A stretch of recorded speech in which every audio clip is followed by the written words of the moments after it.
Peter do it first. and then you. Well, it's a pleasure to introduce Janet Weissenforth, who I've known for at least the 25 some years that she's been here. Yes. I think I was here a little before you were. She's had a very interesting career, both with the government, mainly the Navy, I guess all the Navy, your government part. No, actually, I'll go into that a little bit. All right, but also she's with a private company working for the Navy. She is very much responsible for setting up the first collab, developing SCORM, which has become a standard. And she's currently supported through her company, and she'll tell you more about that, through the Office of Naval Research and NavAir Training Systems Division in the area of medical simulation, and particularly now with the VA.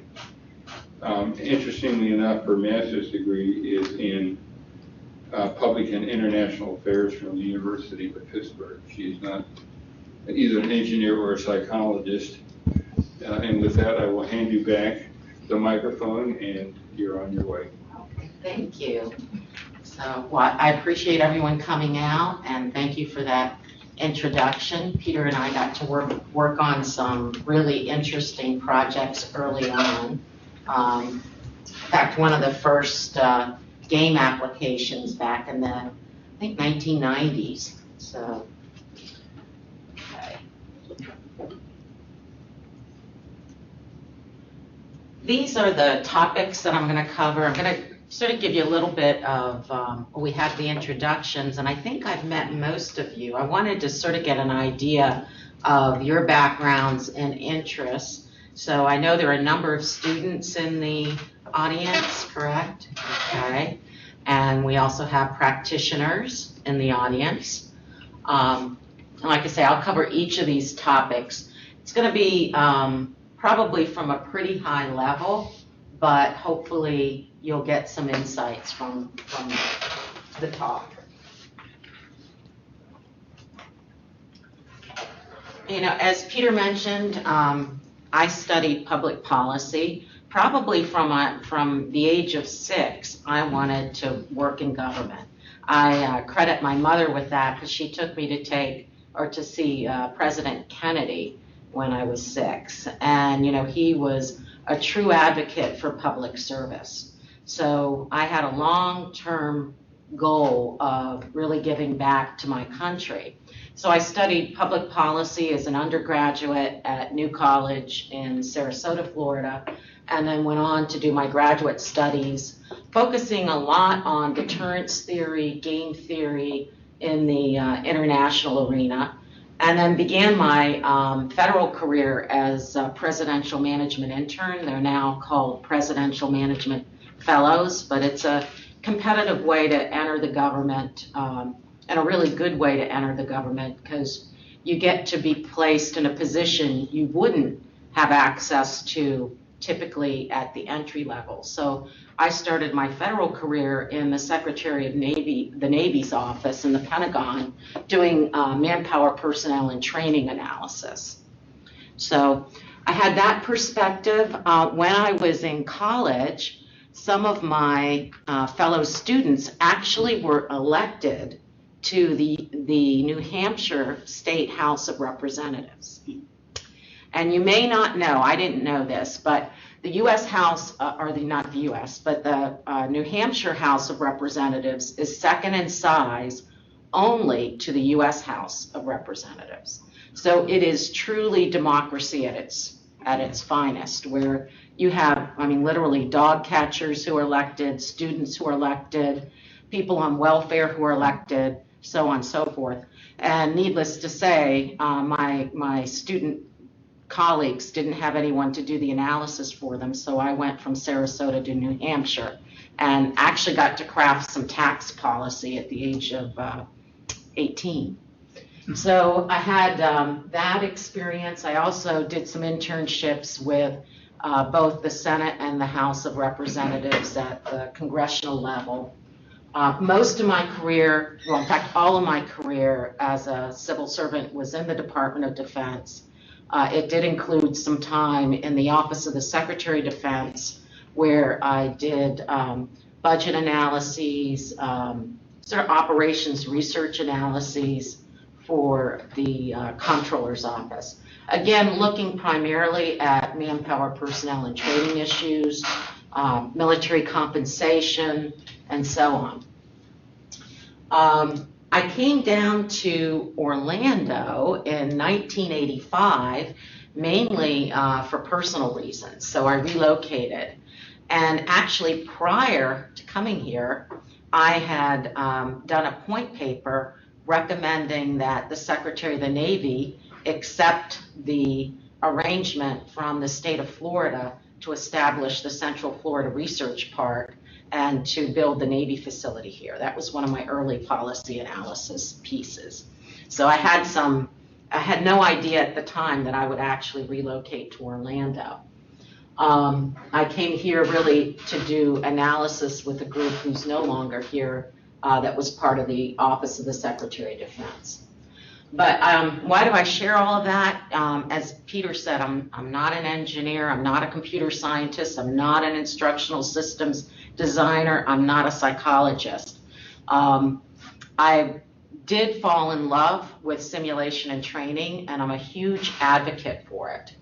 And what I guess I had the pleasure of doing when I worked for the Navy here was really serving more as a strategic planner, technology transfer advocate, as well as a manager in research. Part of my charter was to look for new applications for simulation and training. And one thing I often pondered was, in my studies and even in my career, I wasn't exposed to using models and simulation for public policy formulation. So we sort of were kicking it around and said, what's really out there? So I'm going to share a little bit more. We can go on to the next one. And thank you. So just to make sure that we're all on the same page with policy analysis, and I'm going to make the assumption that most of you are experts in simulation and training and not experts in policy analysis. This is sort of the simple definition of it, and it's a huge area with a lot of variability, but this is sort of the fundamental elements. It's really important to, and I think in many ways it's somewhat like the scientific method, because you have to define the problem. Usually you come up with some proposed solution or possible solutions or hypotheses. You gather data, you look at the alternatives, and then you have to make a recommendation, because someone ultimately has to make a decision and implement it. And even coming up with an implementation strategy is part of the analysis often. And that's often where things will go awry. So that's, in a nutshell, what policy analysis is. We can go on to the next things. Where is it used? Really anywhere that there's a governmental entity or forum, that's where policy analysis is used.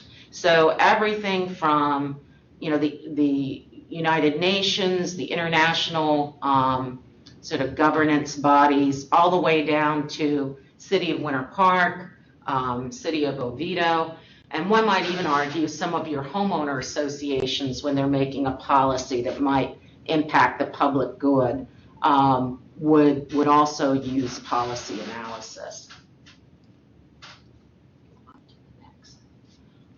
Okay, now here's where some of the murkiness and fun gets in. One of the things that intrigues me about policy analysis is this whole notion of the public good. So when you think about government's purpose, and certainly there are different political theorists who would argue about different methods for determining public good, but when you're doing an analysis, you're really trying to find out what's best for the public at large. Now, I'll contrast with, again, and sort of go back to that New Hampshire experience, right? So one of the things that some people will counter with the analytical approach is why not just let the people speak for themselves? And especially now, we've got more of an ability where we could poll people, tally the input, and make a decision based on raw vote. But I don't know that we'll ever go to that degree. But in theory, that's sort of one end of the spectrum from the other, which is someone sitting somewhere doing an analysis, recommending to a decision maker, and then going through our whole legislative executive process to set up a policy. One of the things that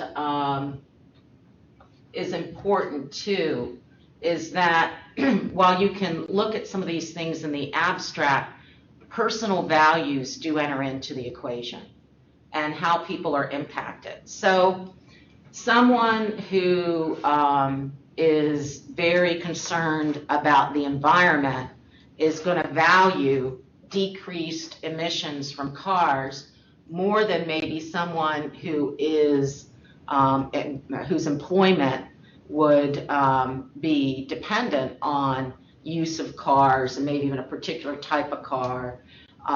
So you can see where this kind of analysis is a little bit messy, right? It can be messy because there are some objective factors, but there are also values that enter into the equation.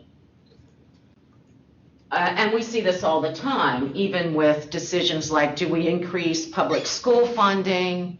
And to do that, we've got to raise taxes. So, you know, what's the best decision in that instance? And that's one that would, you know, be subject to a vote. The other thing that I would say is true with this is that it's very difficult to foresee even all the variables or the impact of a particular policy. And depending on how much time a decision maker has or an analyst has to do the analysis, you could have some things that are somewhat quick and dirty. So any questions or comments? Yes. Is there a strategy by which you can more objectively establish the public good so you have a more definitive baseline to work from, or is that as subjective as the rest of it? No, that's a really good question. There is a way to at least define the stakeholders and the different opinions. I think that, you know, then ultimately you can weigh, and politics will enter into it, and politics aren't necessarily bad. Okay, that's one of the things, probably a big lesson that I learned in New Hampshire, because I tend to be very analytical and I tend to be very data driven. But what I realized was that at the end of the day, you can organize data to support different positions, and that it boils down to values. Now, I'm not saying that those values, you know, that you can't do an analysis that would look at the different values and impact. And certainly, you can do analysis to look at the impact on a particular stakeholder. And there's probably varying degrees of objectivity in the analysis. But that's a really, really key point in this, that it's important. And it's not a bad thing. I mean, that's what our country, our system is based on, the differences of opinions, people's entitlement to different views. And really, when you're looking at public policy, you have to really consider all of those factors. Now, there are a lot of different answers to this, and certainly simulation comes into play, and I'll show you that. But these were a couple that were highlighted recently, and they're a little more, I'll call it simplistic, a little more, we would call it where you're using input and not computers for the models. But they work and they're pretty prevalent. One is to look at, let's say, for example, we wanted to see, reduce dropout rates in a particular school. So we might begin by looking at where are there other school districts that have a similar population, but who've had positive outcomes with their dropout rates, to then come up with some different alternatives that we may want to consider and price. So that's sort of a best practices model. Another model or approach, and actually I'm going to be doing this with a client on Thursday, is something called scenario planning, which is a form of strategic planning. And again, this is done right now primarily with people and their input, but it allows us to look at different scenarios and come up with policies based on those scenarios, given certain specific criteria. We'll go on to the next one. And I'm just going to show you a little bit about the scenario planning. This actually, I think, could really lend itself well to simulation, and I'll talk about that a little bit more. Right now, it's primarily charts and people doing input and discussing, and you still need all of that. But it's basically looking at what are some of the key factors that impact an organization or an entity, what are some of the trends, and how much certainty is there regarding those trends, and then coming up with different alternatives, and then looking at those alternatives and then creating a policy path of action. So the client that I'll be working with later this week is in the Office of the Secretary of Defense, and it's military compensation and family policy. But we're mostly looking at the family policy piece. And some of the data that we've gathered is how has the composition of the military personnel changed over time. Factors like increased numbers of females, the number of children, the impact of the millennials. For example, a lot of the services are provided now physically on base, and yet millennials tend to access more online. So we'll be looking at some of those things to come up with, probably looking at what kind of online services should be offered. Do we still need physical commissaries? Things like that, looking out to the future. Okay, go on to the next. Okay, now this is, as I mentioned, I actually have been an advisor on the M&S program, the graduate program, and I'll have to say we're a consumer of the graduates. But it really made me think again about, in my academic discipline, what is the state of the art and what are the opportunities there.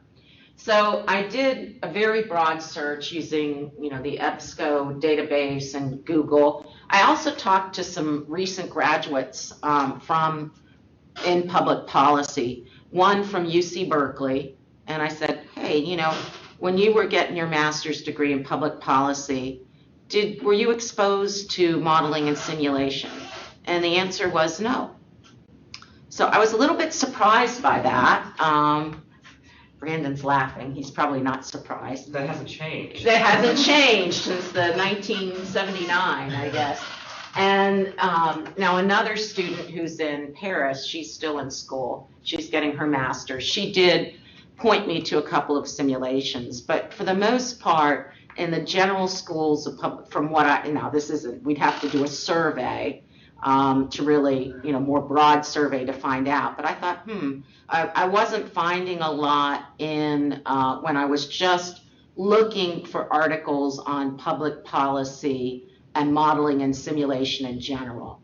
It wasn't until I began to search for specific applications that I began to see examples of simulation for policy analysis. So when I began to look for transportation or urban planning or some other things. So I'll show you a few of the results.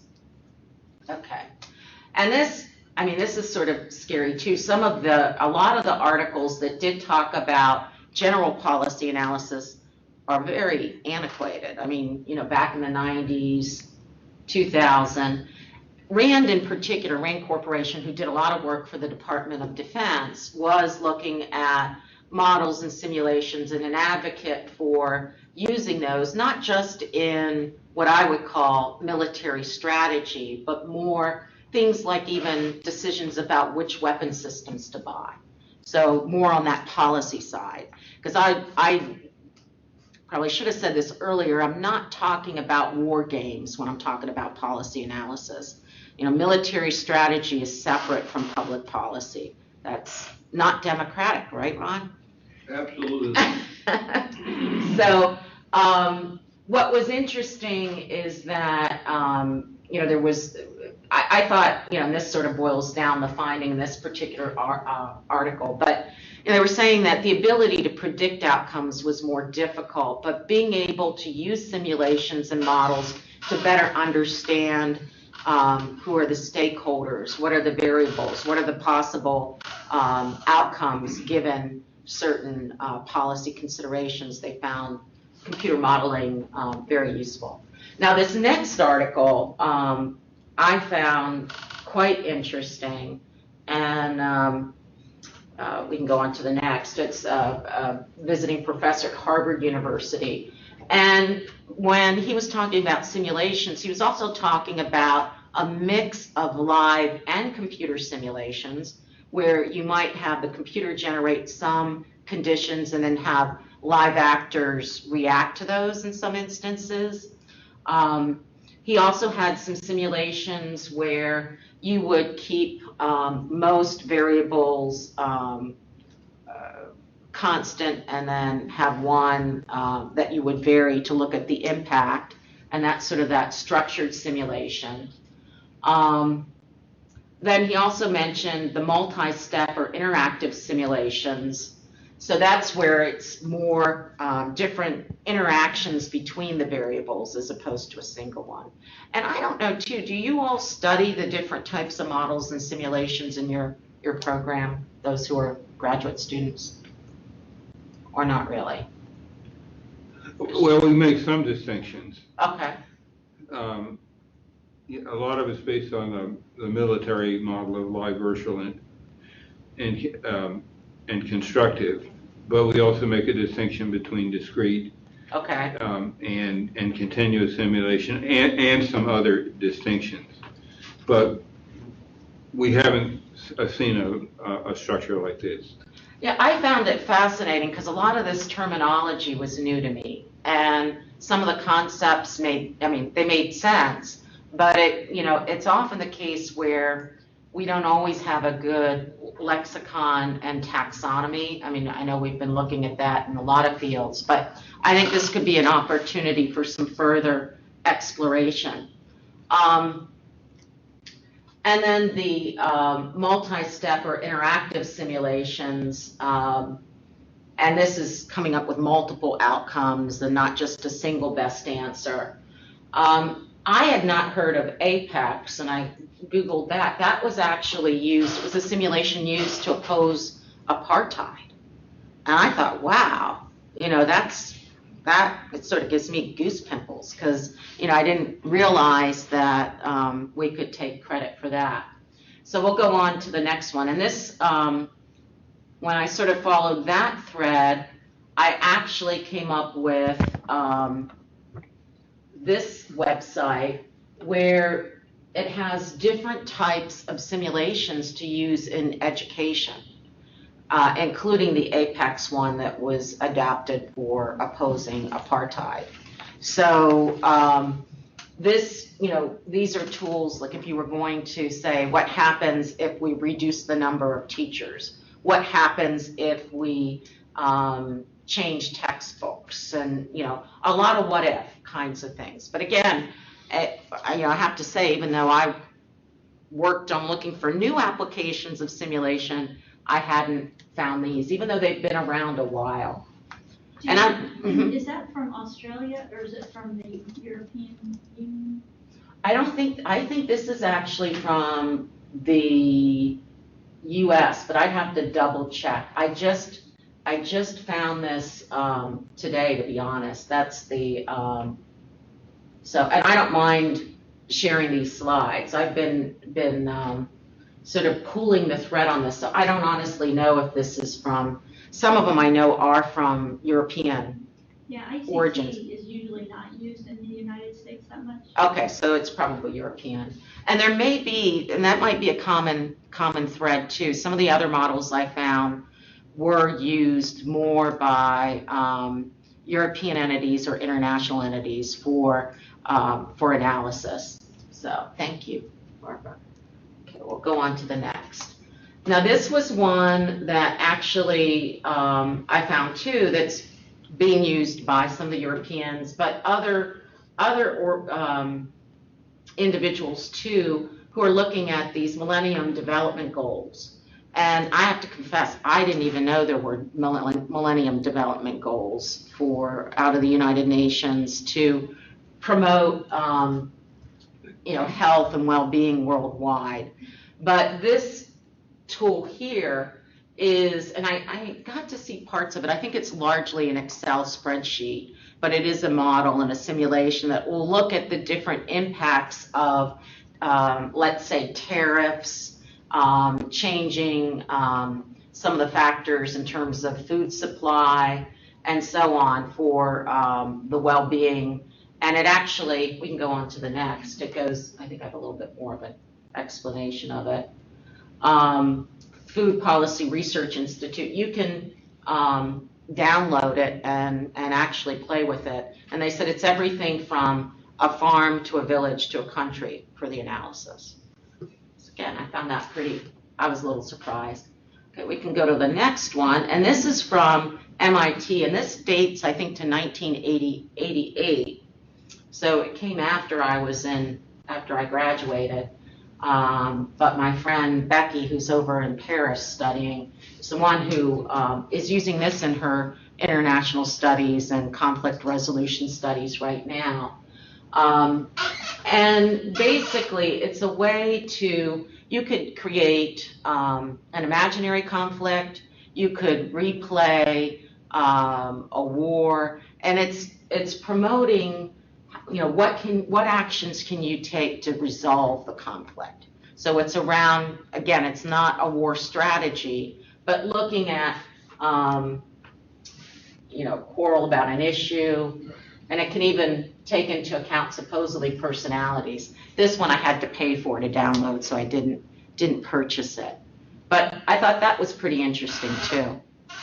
Okay, go on to the next one.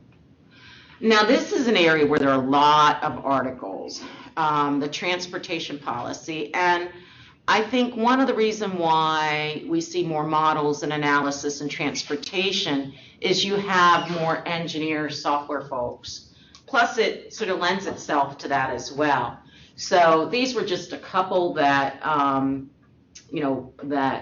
there are a lot, and particularly industrial engineers often work in transportation policy. So we've sort of covered education, conflict resolution, sort of your socioeconomic goals with hunger. And let's see what else we've got here. You want to go on to the next one here? Okay. Now this one, and again, I found this just recently. I don't know if has anyone used this, Urban Simulation, Urban Sim? And this is out of UC Berkeley. It's free and open source. So you can, look at a community and figure out what some of the impacts, what would be the impact of, increasing the number of businesses, if you were going to restrict land use. So it's all around urban planning. Let's go on to the next. I think I captured a couple of screens from that too. So this is the output information, so the kinds of things that will be generated from the different scenarios. And then I think the next one's actually the screen capture. Oops, nope, sorry. So this is just, again, households, governments, businesses, a little bit more about kinds of things that you could manipulate. And particularly land use plans. I mean, that's something that actually even in New Hampshire I was looking at back then, and that can be pretty controversial. A lot of different interests at play and a lot of consequences, not all of which are immediately obvious. Okay, go on to the next. And that's just a screen capture. One of the things that I found was interesting from this too is that they did get grants from different federal agencies to build it. So you have the EPA, the Federal Highway Administration, and then states, and then actually also research councils in Europe and Africa. Okay, go on to the next. Okay, now this is where you guys get to participate. I wanted to get ideas about what ideas you have for using modeling and simulation in policy analysis. I'm going to take one and pass them down. Give it a little. I'll give you a few minutes to think about that. And I know, Peter, you were soliciting ideas too at our advisory board, so we'll be able to share these, right? Okay.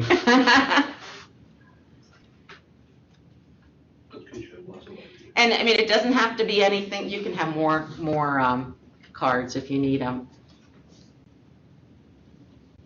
I mean, one major area we're facing a lot of decisions is our healthcare delivery system, and it's in a state of flux right now, and we better come up with a more efficient ways of healthcare delivery, or we're just going to bankrupt the country. That's a really good point. And I didn't look to see if any existed. I'm not aware of any. Are you aware of any, Alan? Not directly, no. And even that would look at things like telehealth, the different providers, and the system as a whole to create a model.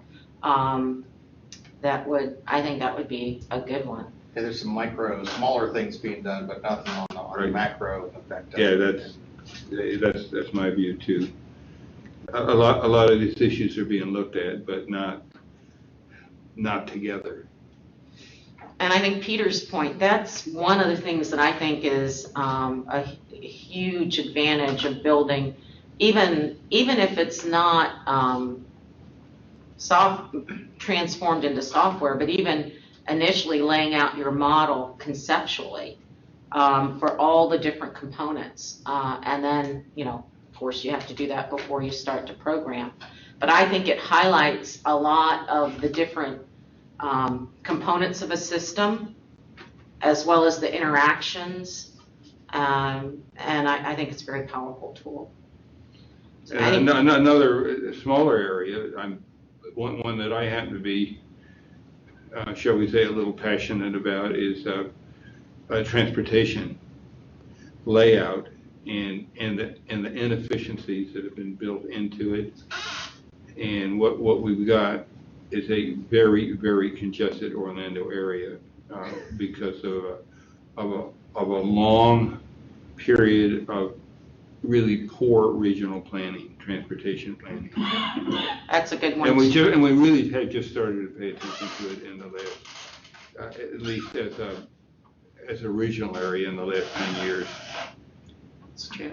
Anyone else have something they'd like to share?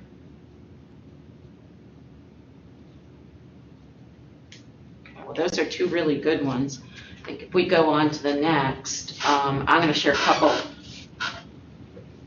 Now, one that I mentioned, the scenario planning. I think being able to have a tool that would be easy to use, and you can, the nice thing about the scenario planning is you could apply it to transportation, you could apply it to healthcare, at least at a very high level, to look at the changing factors and identify those. I also think, and I call it general policy analysis, and I didn't have a better way to articulate this, but I think if we had some models and some case studies that we could use in some of the schools of public policy, we'd begin to see probably more of an application to problems like the healthcare before a decision was made, where the system might be modeled and the impact could be assessed and perhaps some problems averted. Same thing with the transportation. When I mentioned entity models, what I was thinking about was particular models of different systems or organizations or localities. Like, for example, if we created a model and a simulation of Orlando, you know, what are the different services that are provided? What impacts the services? We'd have a better understanding of the needs, the dynamics, the demographics, that, you know, once the model was built, city planners, you know, a lot of different policymakers and analysts could use, I think, to come up with some better decisions. Okay, go on to the next. Okay, I think we covered that. Well, one thing I didn't mention, we'll go back. The other thing is to show the outcomes of policy decisions. We talked a little bit about, we really didn't talk about visualization. I think visualization is important, but I also think being able, when you're trying to implement something, if you have a simulation that shows, here it is today, here's what happens if we invest X, here's what happens if we don't, and making clear your assumptions so that we're not stacking the deck, so to speak, I think would help in getting buy-in as well. We can go on to the next then.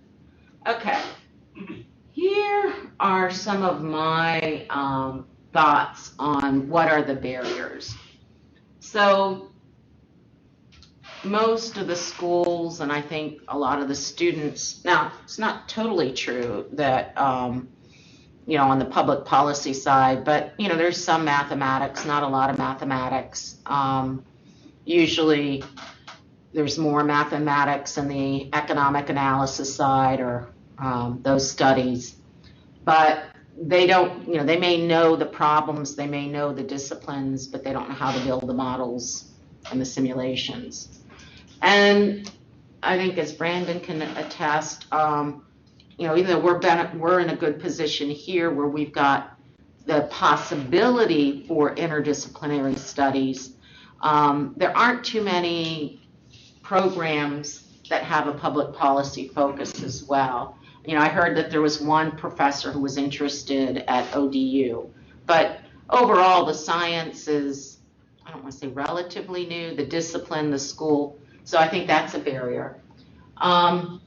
The other, but although, we handle this, but some of the subjective nature, I think we just have to be careful that we articulate or we label, we make explicit assumptions and values, and we treat them as factors, because values are factors in decision making, and they should be. Funding, I don't know, maybe there could be some funding for this, but I'm guessing that that's also a barrier to moving forward with it. Yes, Rob? Do you, especially having been an OSD as I was, do you feel like there's a certain mismatch between the need for policy based on data and the arbitrariness that exists in the at the secretariat level in our government? Yes, I would say that there's a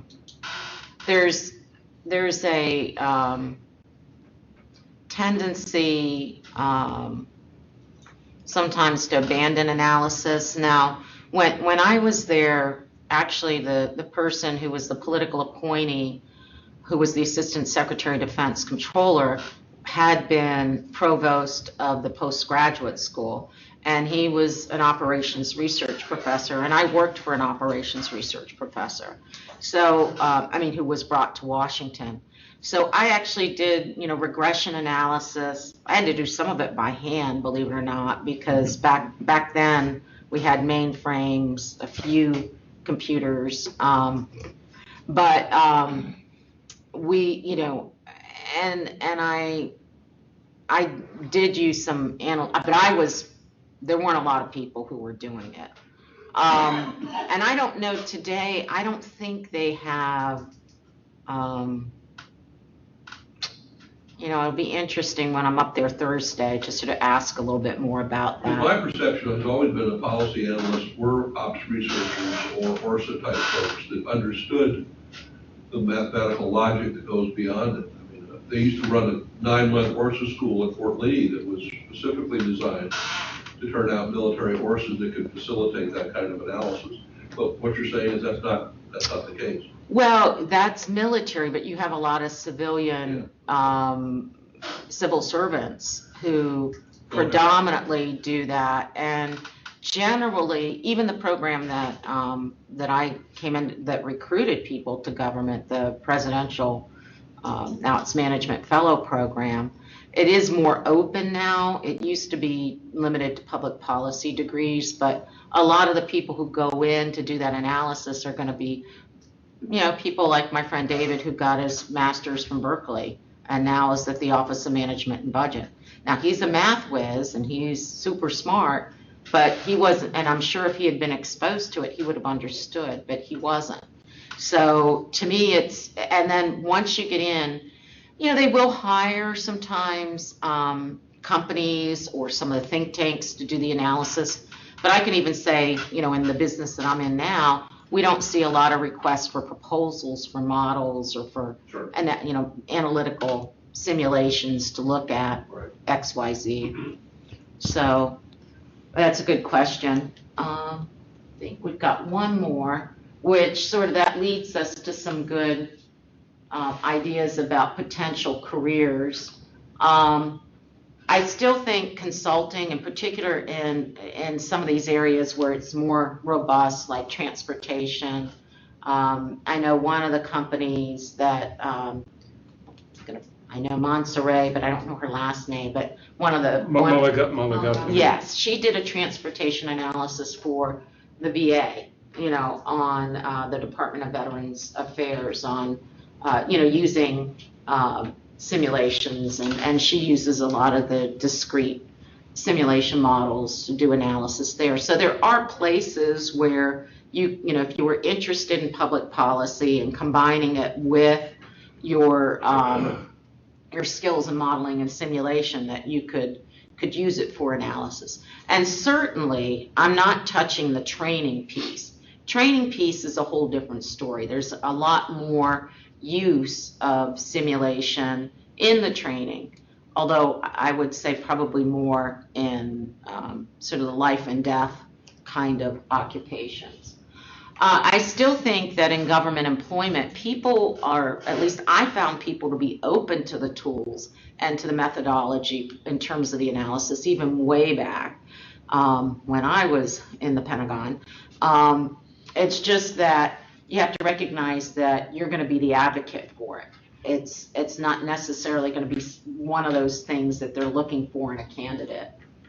And then I think there's actually a lot of opportunity in academia as well. And what I think would be, for us to sort of move it forward, it would be great to have some joint projects between, whether it's industrial engineering, interdisciplinary, that might work with some of the local, state governments, also federal, but it would be cool to do some things here in Central Florida where we could show as a case study the value of our simulation and models for improving our transportation, our healthcare delivery, our school systems, our water. To me, that would be a really strong, good case. And Randy, I know you'll get the mayor to write a check for that, for all these folks to work on. So, but I wanted to leave a little more time for questions. But anyone have questions, reactions, comments? Yes. I have two. The first is a general question. The second one is about a specific tool. Okay. As as they were saying earlier, this gentleman whose name I don't know, Ron. Ron, hi Ron, nice to meet you, is that in policy analysis, oftentimes today, you are seeing a lot of what they'll call quantitative methodologies. They're using, linear regression, logistic regression, ordinary least squares, in a lot of research and a lot of the predictive, if we do X, what will Y result? How would you say that simulation is different from that? And maybe Dr. Kincaid can chime in as well. And how would you explain to people in, say, a political science department who are going to say, well, this is not new, we already do this already, it's called quantitative econometrics? Right. Well, I would react a couple of ways. I think, yes, those techniques are being used in certain sectors, right? Or certain parts of academia, but I don't know that they're coming over to the public policy. They may be more in the literature, because I did see some evidence of those. But what I would say the difference with the predictive modeling versus the simulation is that when I think about a simulation, I think about replicating a system with all of its components. And I think that's different. And I think even some of the definitions that we looked at where you're not necessarily trying to predict an outcome, you're trying to understand the interrelationships and the impact of changes on that system through the simulation. Does that make sense? Mm-hmm. So, for example, one of the examples that I would use for public policy would be even looking at, let's say, I had some ideas this morning with it. Let's say if we were going to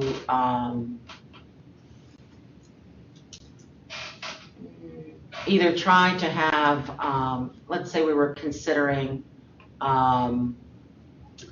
making it mandatory to bike to, between certain areas to reduce the emissions. So looking at that, I mean, you're not looking at a particular outcome. You want to look at what would that do to the traffic, what would happen, time. You know what I'm saying? That is looking at a particular outcome. They're trying to say, if we implemented this policy, if we made this the future in the real world, right. Let's test this in this virtual world to see what this future would look like so we know if the outcome's good or bad. Before we do it, we're in a world where it has real consequences. Well, I guess what I meant is not just one single factor. So one of the outcomes could be a reduction in obesity, okay? Another could be, but we'd have to model that in to see, okay, how many calories would be burned, what is their current state of activity, how long would they bike on average, blah, blah, blah. So there would be different factors. So I guess what I meant was not trying to predict a particular variable. I don't know if that's making sense. I think that one of its tremendous uses is in prediction of social policy, and that's how I've seen it employed. That's certainly my area. So many of you and I are talking about different things I don't know. Yeah, I think when I think about predicting, I think about Just the term differently. Yeah, I think we're using the term differently. Like I think of, I would say more assessing or coming to a decision versus predicting. But we're doing the same things. We're looking at the relationship from A to B and what would that look like. But so and maybe it is predicting. I mean, I can see where you could use that.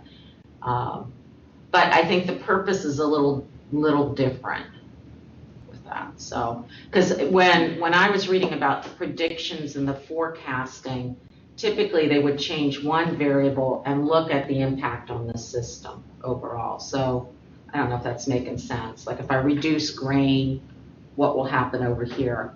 So I've already made a decision to do that. Not necessarily to find out and to watch what might happen. But you could do it for that as well. Yes, you could. Absolutely. Absolutely. Anyone else? And I know Brandon is. The second point I wanted to make, I don't mean to take up more time, but the second point I wanted to make is for all the great tools that you showed us, like ICT and MAMS, et cetera, and you're coming upon a lot of great tools that are used for social policy analysis.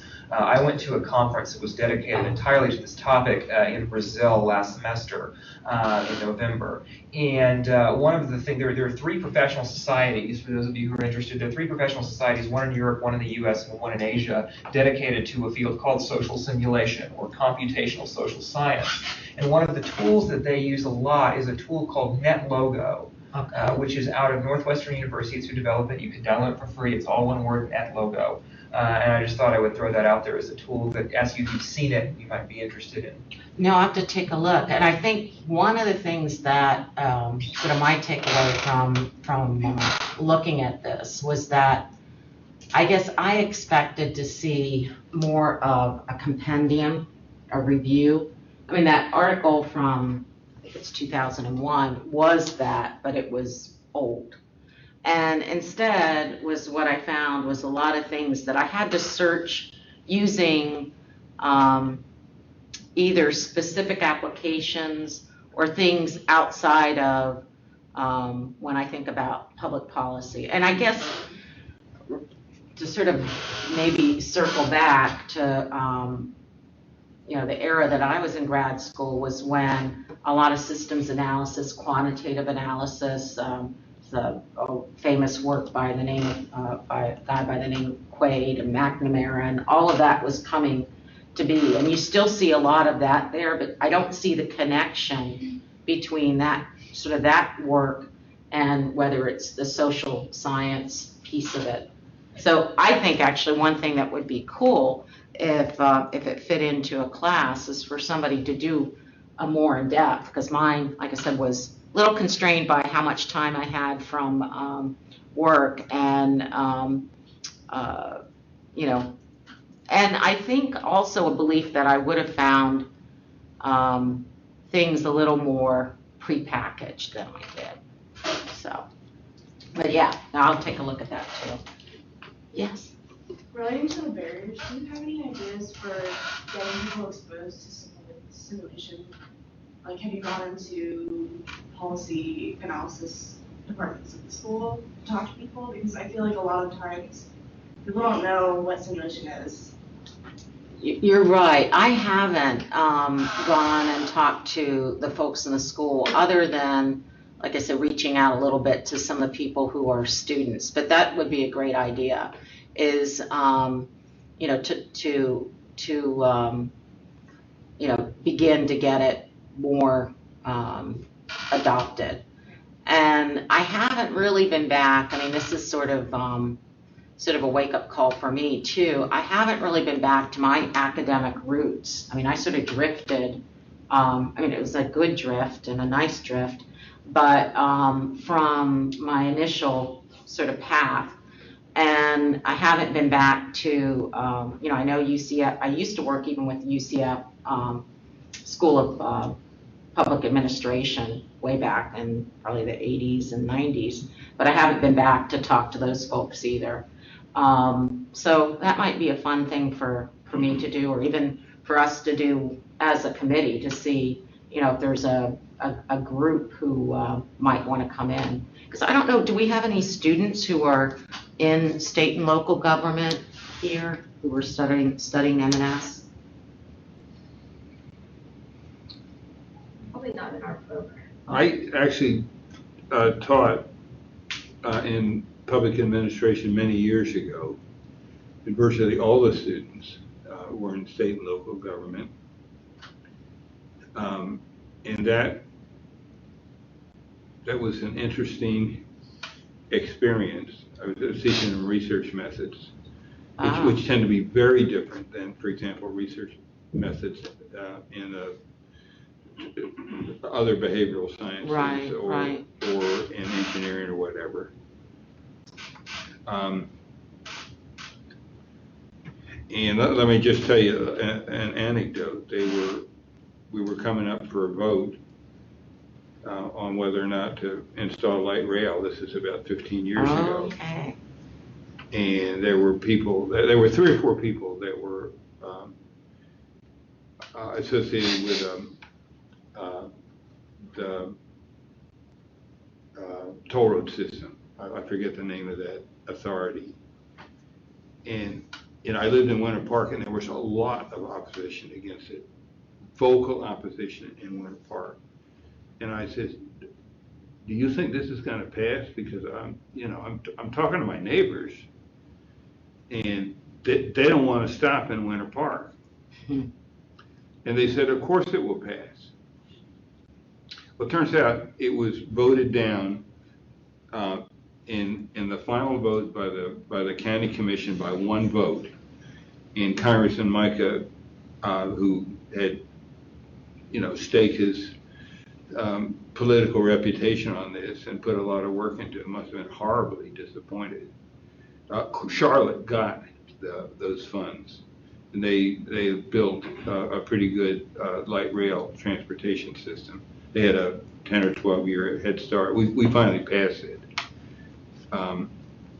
passed the light rail system, and we're building it, but we're way behind where we would have been had we passed it at that time. And these guys that were supposed to be professionals, they just didn't have a clue. Yeah, of course it's going to pass. And I said, I'm not so sure it is going to pass. Are you doing any lobbying for it? No, it's just so logical that it will pass. Yeah. And I think, to your point, being able to look at what are the factors, gather the data, show people the impact, flash forward, with the visualization, I think there's a lot of opportunity for use.